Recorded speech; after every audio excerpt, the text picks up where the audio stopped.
औरंगाबाद जिल्ह्यातील केळ गावात आज शोकाकुल वातावरण आहे। याच गावातील संदीप जाधव हा जवान काल जम्मू काश्मीरमध्ये शहीद झाला। आज सकाळी जाधव यांच्या कुटुंबियांना ही माहिती मिळाली आणि त्यांच्यावर दुःखाचा डोंगर कोसळला। संदीप जाधव 2002 मध्ये वयाच्या 21व्या वर्षी सैन्यात भरती झाले होते। जाधव 15 वर्षाच्या सेवेनंतर पुढच्या 1.5 वर्षात सेवानिवृत्त होणार होते। खरं तर उद्या जाधव यांचा धाकटा मुलगा शिवेंद्रचा पहिला वाढदिवस होता।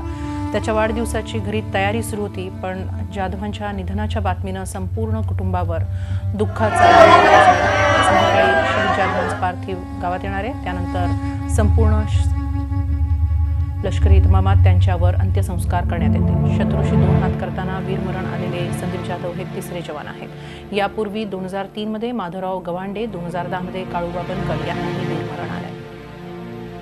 खरं तर संदीप जाधव यांच्या निधनाची बातमी त्यांच्या वडिलांना रात्री टीव्हीवर समजली होती, पण त्यांनी आज सकाळपर्यंत ती मनातच दडवून ठेवली।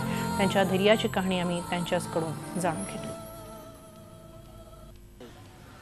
औरंगाबाद जिल्ह्याचा एक सुपुत्र काश्मीरमध्ये दहशतवादी हल्ल्यात वीरमरण पावला आहे।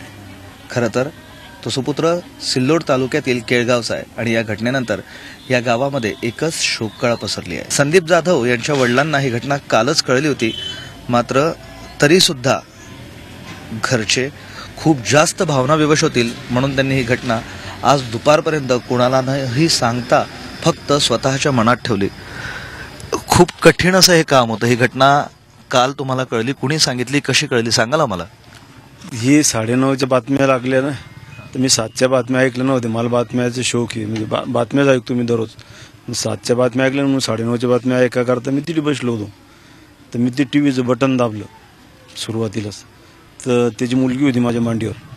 तर मी ते टीव्हीचं बटन दाबल्याबरोबर त्याचा फोटो आला, त्याच्यात फोटो आला आणि ते वीरमरण दाखवलं 2 सुपुत्र।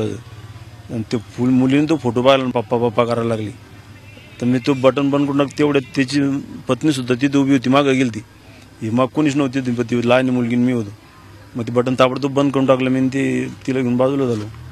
मला रात्री तेव्हाच माहीत झालं, ते सुरुवातीलाच बातम्या लागते वेळेस। मग याला कोणाला सांगितलेलं मी रात्री।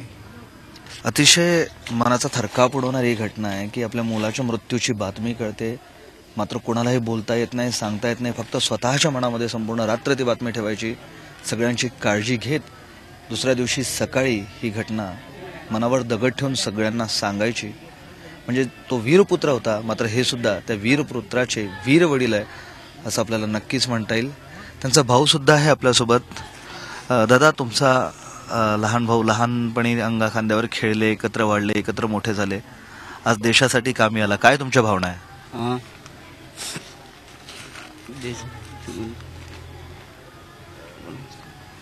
निशब्द आहेत, बोलणं सुद्धा सुधरत नाही। जाधव कुटुंबियांचं दुःख मोठं आहे। आज त्यांनी आपला मुलगा गमावला आहे। फक्त हे दुःख त्यांना सहन करण्याची ताकद मिळो हीच आता अपेक्षा। व्हिडिओ जर्नलिस्ट मोहम्मद तौफिकसह मी Vishal Karwale, Zee Media, Sillod, Aurangabad. Zee 24 तास रहा एक पाऊल पुढे।